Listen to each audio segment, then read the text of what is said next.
Adua TV, bringing good things to life.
Hello there, it is yet another brand new beautiful morning in the year of our Lord 2021. Good morning and thanks for joining us on today's news bulletin. This is the AM News coming to you live from our studios at the John Evans Fifiate Mills High Street in Accra. We are also streaming live on Facebook at Edward TV Ghana, on YouTube at Edward TV GH, and around the world at edwardnewsonline.com. My name is Jonathan. I'm now coming up in this bulletin following the Green Ghana agenda. Deputy Minister for Lands and Natural Resources has disclosed that 85% of seedling planted survived.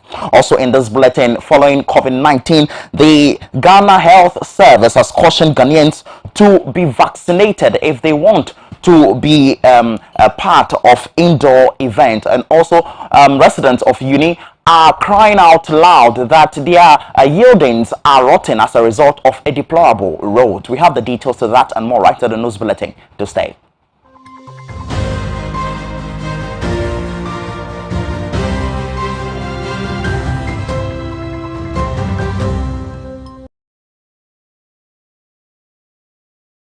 Thanks for staying with us. Remember, this is your hub of comprehensive and compendious news. My name is Jonathan. I'm on our very first story. The Deputy Minister for Lands and Natural Resources, Benito Owusu-Bayo, has disclosed that 85% of the over 6,000 seedlings which were verified to have been planted out of over 7,000 distributed according to reports survived. He explained that this report follows the independent assessment which was undertaken by the National Investigation Bureau, formerly BNI, on the project across the regions and district, and their report was favorable, indicating that 85% of what was planted survived. This and other details he gave at a media briefing earlier yesterday. Thank Ghanaians for the massive support that we received during the Green Ghana Day. What happened has never happened in the history of Ghana, to be able to get the entire citizenry, being led by the President, His Excellency Nana Addo Dankwa Akufo-Addo, to embark on a day program of planting over 5 million seedlings. Yes, that was what we said. Our target then was 5 million. And this was to help in restoring our degraded forest cover. Overall, 7 million seedlings were distributed. That was achieved, and going forward, we also started with the monitoring and evaluation, making sure we visit the locations to ensure that at least people were taking care of the seedlings. Our various district offices, that is the forestry district offices, under the leadership of the CEO, also ensured that they monitored what was on the ground, and we can say that yes, we were able to achieve our targets. We also had a concept where we were able to rope in the Ghana Education Service with the secondary schools to have a program called the One Student, One Tree Initiative, and that really also helped us a lot. Every student in every secondary school was also tasked to also look after one tree, one seedling, and this has helped because it has helped to inculcate the culture of tree planting also in the youth. When you are doing something, it's always not the best for you to be seen to be monitoring your own self. And as such, we are very pleased and happy when we were informed by the National Investigative Bureau, that is the former BNI, that they on their own have done an independent assessment of the Green Ghana project across the nation in every district. They've actually presented their report to us, and I can say that the report was very favorable. The report states that 85% of what we planted survived, and that we should pat ourselves very well for that, because in the field of afforestation, 85% survival rate is a very good percentage and a very good mark. We still not ended with the fundraising aspect of it, because we need to also be able to raise enough funds to be able to undertake next year's Green Ghana Day event. So our lines are still open for donations. Those who intend to give us, we are there to receive.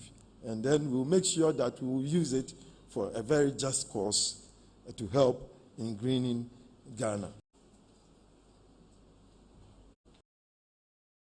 And that was the Deputy Minister for Lands and Natural Resources, Honorable Benito Wusu Bio there. Now, away from that, let's treat some COVID-19 related issues.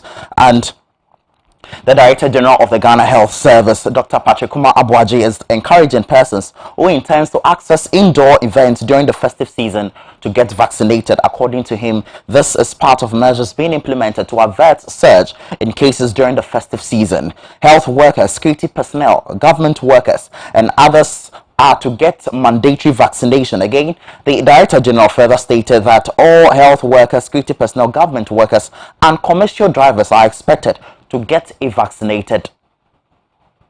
There are other measures that we want to use in averting the surge post-Christmas, because Christmas will be the incubation period. Then after the party, that is when things come in. So we are encouraging all persons who intend to access indoor events to get vaccinated. Event organizers and facility managers are encouraged, or should encourage persons to get vaccinated. Outdoor events in open air spaces are encouraged as much as possible, and such locations include sports stadia, football parks, outdoor events and centers are all areas that we want to encourage. The capacity for indoor events must not go beyond 25% of the existing capacity of that facility to ensure social distancing. We all know that indoor areas is the place where the spread is highest. And we are also made our teams ready, that all those organizers that should actually invite a team to come and assist them in the setting to make sure it is safe. We already always have this, all COVID protocols to be observed. But that's just in writing. When you go there, nothing is getting observed. Now we want to be part of the team that set up the place to ensure that exit, entrance, spacing, etc. is appropriately done and also maintained to ensure that we really mean that all COVID protocols are being observed. Why are we promoting some mandates? The aim is to protect the residents of this country from COVID-19 and also prevent the fourth wave from coming into Ghana, or at least reducing the impact of the fourth wave should it come. And I can think we can see a little rise already. Also avert the high cost of managing COVID-19 and provide cases and provide opportunity for investing in other sectors. As you are aware, the effective date of that vaccination will be made by the minister somewhere in January, as you already mentioned. All health workers who should be vaccinated. We have already done assessments. You know the proportion of health workers who are not vaccinated, and they are all been alerted that they have to get vaccinated.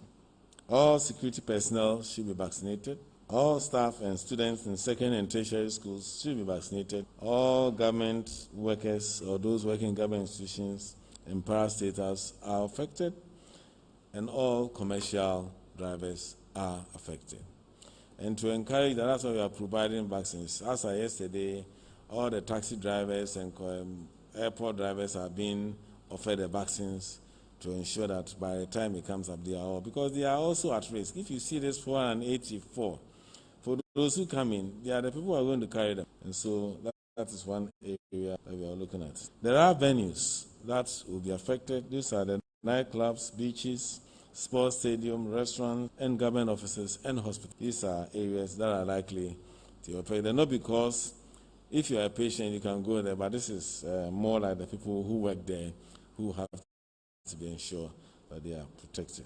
Okay, then we take that as the last question. And we'll go to Doc for his response.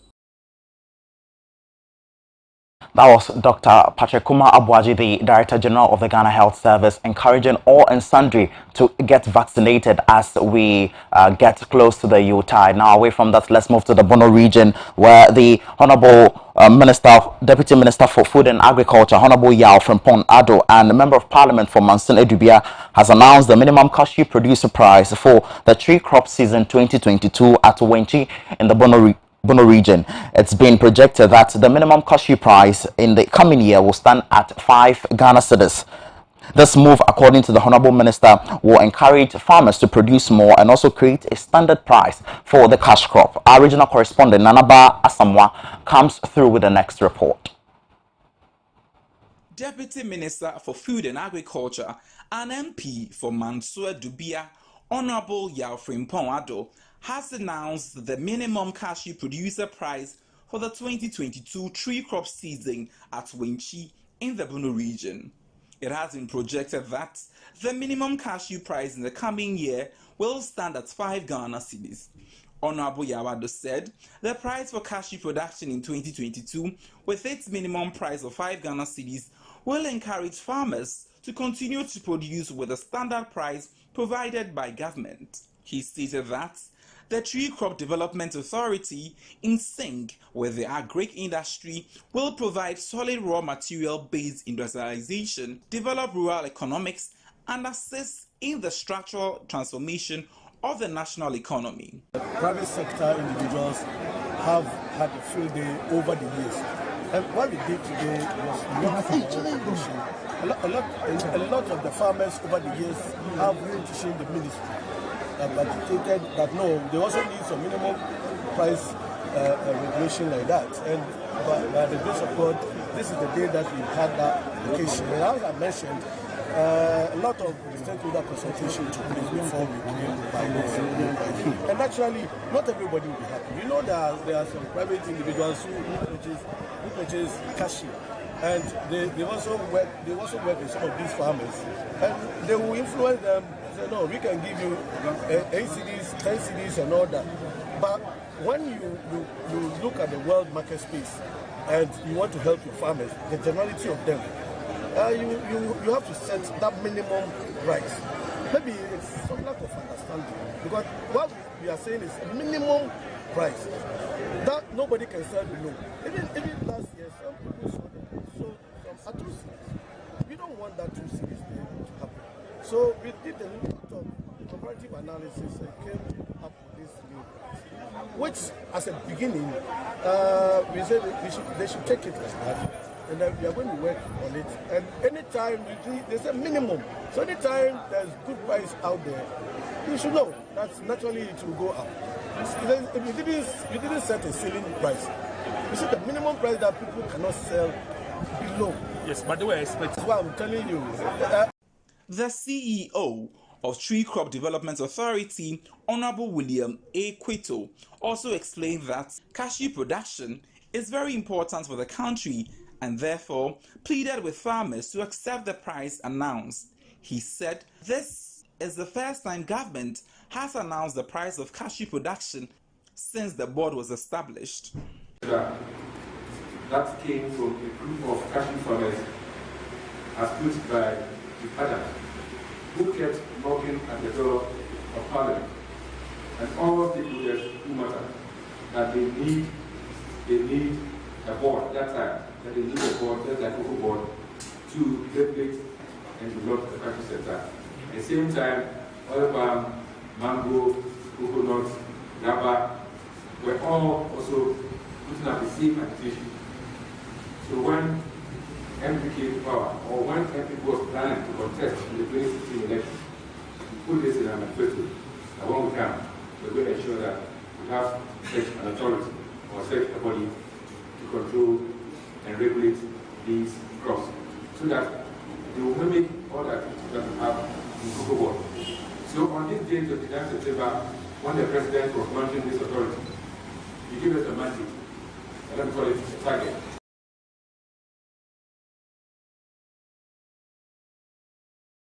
Now let's tilt ourselves a bit from the Bono region to the northern region, and in Uni community in the Kumbungu district of the northern region, residents who are mostly farmers say the road which leads to the district capital has roller coaster.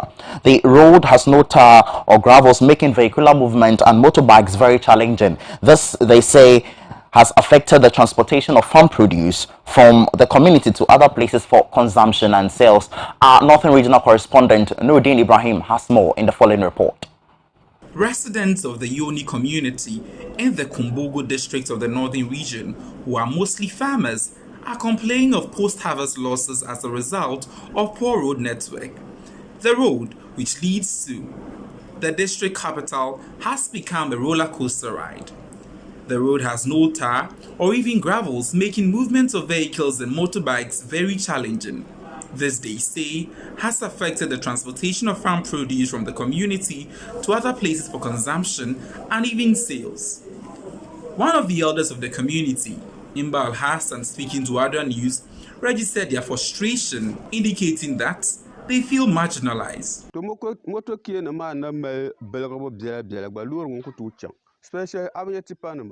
Moving to the district capital is not easy for us. Vehicle owners have stopped using the road because of its bad nature. It's only motorbikes that try to manage their way out of this community to the district capital. The road has become too dusty. So because of that, using motorbikes on the road is very difficult and unsafe. Our only job here is farming, but whenever we cultivate our farm produce, it's very challenging to move the farm produce from the farm to the district. Large portions of the farm produce get rotten. We vote every election, but the politicians have turned their back on us. So I'm using this opportunity to beg everyone, especially the politicians, to fear God and come to our aid, or even fix our road. Chief Imam of the community, Malam Osman Saibu, also indicated that challenges in the area are enormous. However, he pleaded with authorities to pay much attention to the road.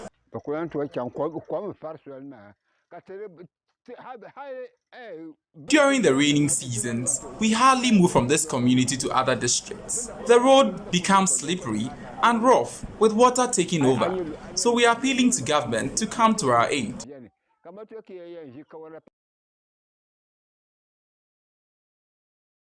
The roads are indeed in a deplorable state. If authorities are seeing this, ample measures, quick measures needs to be taken to help the people of Uni in the northern region. Now let's still stay in the northern region. The chief of Pishigu in the Karaga district of the northern region, Na Al-Hassan Andani, has donated medical equipment to the Pishigu Health Center. The equipment donated included a 28 detention bed, 1 deep freezer, 5 digital thermometers, 4 manometers, 2 electronic weighing scales, 5 kidney dishes, and other medical equipment to the health center. Earlier this year, the chief made similar intervention where he donated an ambulance to the health center to facilitate referral cases in the area. Addressing staffs and management of the health facility, Nyet Pishigulana tasked them to make good use of the medical equipment. He pledged his commitment to continue to undertake social impact initiatives and projects that will enhance the lives of the citizenry. Nyep Pishigulana, who happens to be the former managing director of the Stanbic Bank, further called on corporate bodies and the state authority to pay much attention to health-related issues. The Member of Parliament for the Karaga constituency, Honorable Mohammed Amin Anta, in a statement lauded Chief Alhassan Andani for his stewardship.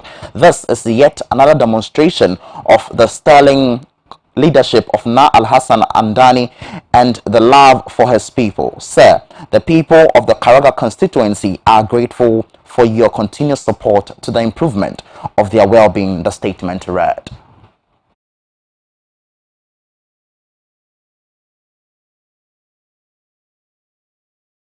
Now, away from the northern region, following matters arising as a result of the Yuletide rice and chicken, a bottle of Coke and Piccadilly biscuit were the all Christmas traditions that if you grew up in the 80s or the early 90s, you are accustomed to. But now, all these things are everyday meals. So we are asking what your fondest memory of Christmas is. Raphael Tete and Emmanuel Wilson has more in the next report.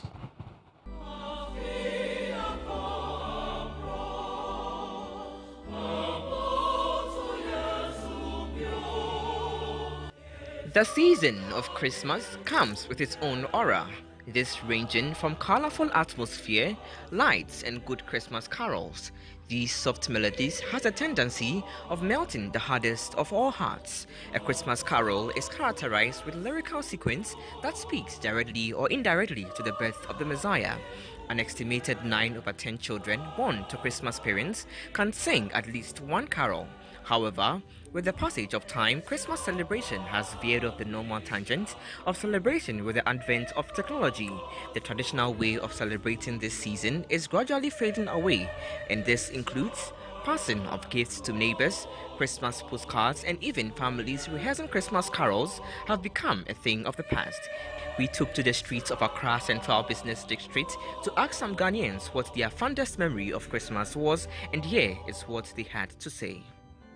Tete hono bronya wo hu se ne di ne style bi na say ye nyoma bia na e de pa ba na ni ho e de pa na wo kai wo bronya mu a onya yanka ene so e wo ho na tete mre mu no ye be di bronya ba won se na ya kwa kwotwetwa we abe belo no ebi wo ho mpo ye nya abe de na ye nya akoshi kubedie ni bi na ye si bronya dan na ye si bronya dan na ye di agro mu tete bronya ni de ye de chain sesi abronya ye di sesi abronya ni de ye hunu anu kra e bi se titi mremu no who di bronya who say who di bronya ye cocky sway hold key sway for the Christmas wo ho ye cha ye chocolate enyama otu di wu makọ sesi abronya no ye hunu anu ye nya de maye sesi na de na akọ se wi ase nya de maye nti ye sre se mo mu was kan mo tutu skana scambra o man ni mu na mo ni bi no mo so mo nya bi no mo tutu niama na ma bronya no ye de maye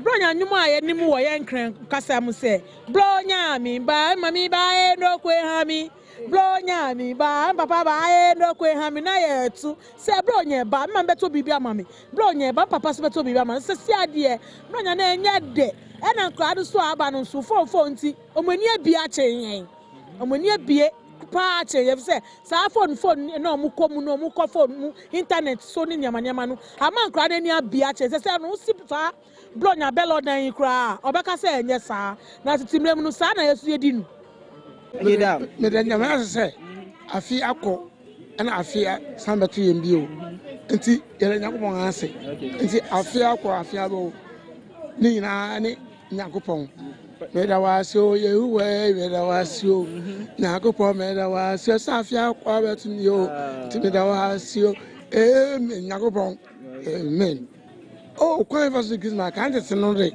na ye be pam ana wo tomba bo ya mayen ani atare satam ye adwuma na ye nkwada won nti o papa huna fa no atama no se brenya we shewei ana wo kuma kokko ama sa ko no ko ndi hu hia ko no nya na ko fesa no yi ngo se ba ko ran wo chemu fo se mu ba fo o chongo se no se a no se twemu se o be na kwata ndi ko se wo nya fu ngo se a ne a se ya se abue obedun go sia ba ko obedun be tu nti say ya se kwa na kwa mu ba ni ya nya ko bo nhira sa obere papa na obere ni ye na nya ko nhira wa osu yi ko na da ja so ba ebe to ebe pe. Interesting feats there. How do you get to spend your Christmas in this 21st century? But away from that, in the world of sport, Ghana has officially launched the 13th edition of the 2023 African Games, which will take effect in Ghana. The ceremony took place at the Accra International Conference Center, where Sports Minister Honorable Mustafa Yusuf, with some dignitaries from local organization committee of the African Games and officials from the Ghana Football Association, unveiled the logo, mascot, and the official website for the Games. The 2023 All-African Games has finally been unveiled at the Accra International Conference Center, as Ghana is set to host the first ever African Games in history. The West African sporting powerhouse won the right to host the 2023 African Games in October 2018. Honorable Mustafa Yusuf, the Minister of Youth and Sports, as well as Parliament's Select Committee on Sports and members of the local organization committee of the African Games, all came to grace the event at the Grand Arena of the Accra International Conference Center.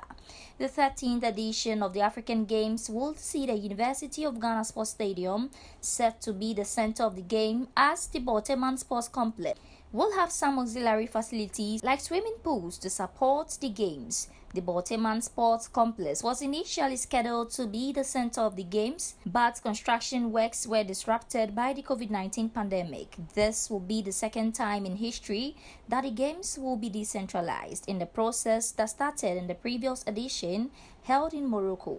3 cities in the country have been chosen for these functions: Accra, Kumasi, and Cape Coast. During the event, the 3 newborn babies, Akwele, Akwoko, and Teria, representing the mascot and logo, were unveiled. So our first one is the logo.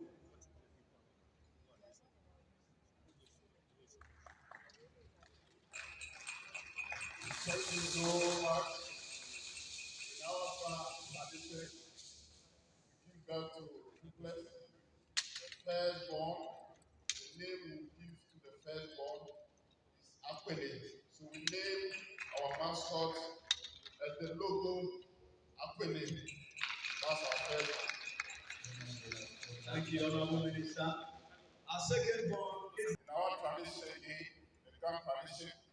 The second born is Akoko. So our mascot is Akoko. Thank you, Honorable Minister. And finally, our third born. My beautiful baby is also smiling. And our tradition again.